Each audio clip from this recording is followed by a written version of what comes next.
Hello students, I am Sujata Tirkey, department of psychology. आज हम लोग क्लास 11th चैप्टर 6 लर्निंग अधिगम या सीखना के अंतर्गत सीखने के प्रकार काइंड्स ऑफ लर्निंग पर चर्चा करेंगे। हम विभिन्न विषयों को सीखते हैं और सीखने की विधियां भी भिन्न भिन्न प्रकार की होती हैं। किसी सीखने में पेशियों तथा शरीर के विभिन्न अंगों का उपयोग होता है और किसी सीखने में भाषा तथा प्रतीकों चिन्हों का प्रयोग किया जाता है। जैसे मान लीजिए साइकिल चलाना, कविता याद करना भी सीखना है। इसमें साइकिल चलाना गत्यात्मक सीखना तथा कविता याद करना शाब्दिक सीखना कहलाता है। सीखने के संबंधी विषय के स्वरूप और विधि के आधार पर सीखना कई प्रकार के होते हैं जो निम्नलिखित हैं। पहला, कौशल सीखना स्किल लर्निंग। दूसरा, शाब्दिक सीखना वर्बल लर्निंग। तीसरा, प्रचनात्मक सीखना ऑब्जर्वेशनल लर्निंग। चौथा, संज्ञानात्मक सीखना कॉग्निटिव लर्निंग। पांचवा, संप्रत्यय सीखना कंसेप्ट लर्निंग। पहला, कौशल अधिगम स्किल लर्निंग। जीवन में व्यक्ति द्वारा विभिन्न तरह के कौशलों को सीखता है। कौशल का तात्पर्य किसी जटिल कार्य को ठीक एवं प्रभावी ढंग से करने की क्षमता से होता है। जैसे कार चलाना, स्कूटर चलाना, साइकिल चलाना, पढ़ना लिखना सीखना आदि। ऐसे कौशलों को व्यक्ति अभ्यास के माध्यम से सीखता है।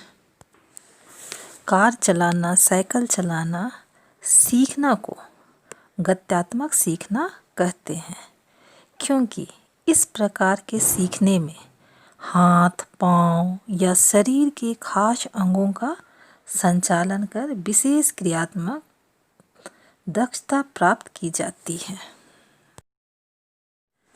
फिट्स नामक मनोवैज्ञानिक ने कौशल सीखने के 3 स्टेप्स, चरण या अवस्थाएं, फेजेस का वर्णन किया है, जो इस प्रकार है। पहला, संज्ञानात्मक अवस्था कॉग्निटिव फेज। इस अवस्था में विभिन्न प्रकार की मानसिक प्रक्रियाएं होती हैं। संज्ञानात्मक अवस्था में कौशल सीखने वाले व्यक्ति को कार्य संपन्न करने के लिए दिए गए निर्देशों को समझना पड़ता है तथा फिर उसे याद भी रखना पड़ता है। व्यक्ति को यह भी समझना होता है कि कार्य किस ढंग से किया जा सकता है। इस अवस्था में व्यक्ति जहाँ तक संभव होता है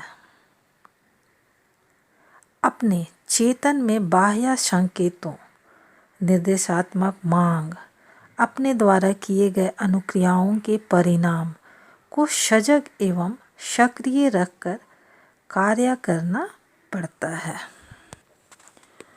दूसरा, सहचारात्मक अवस्था एसोसिएटिव फेज।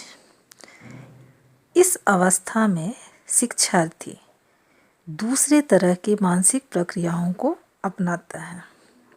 यहाँ विभिन्न संवेदी उद्दीपकों को वह उपयुक्त अनुक्रियाओं या व्यवहारों के साथ सहचरित करके अपने आत्मविश्वास को मजबूत करता है।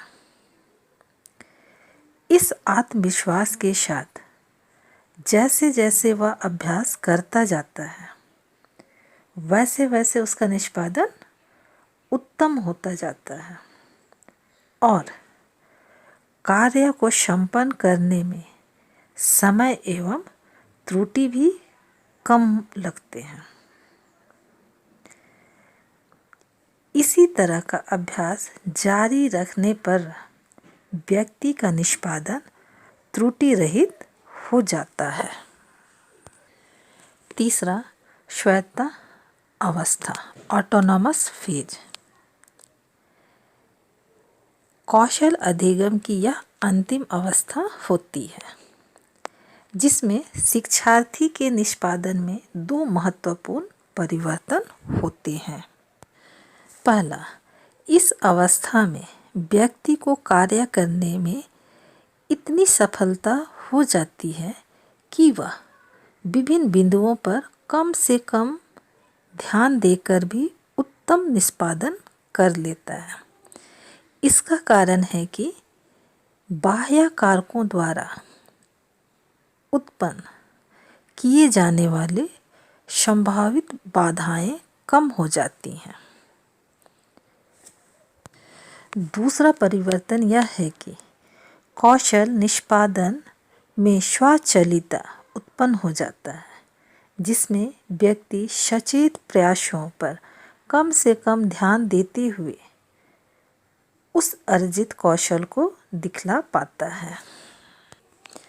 अतः स्पष्ट है कि कौशल अधिगम को सफलतापूर्वक संपन्न होने का मात्र उत्तम माध्यम अभ्यास होता है।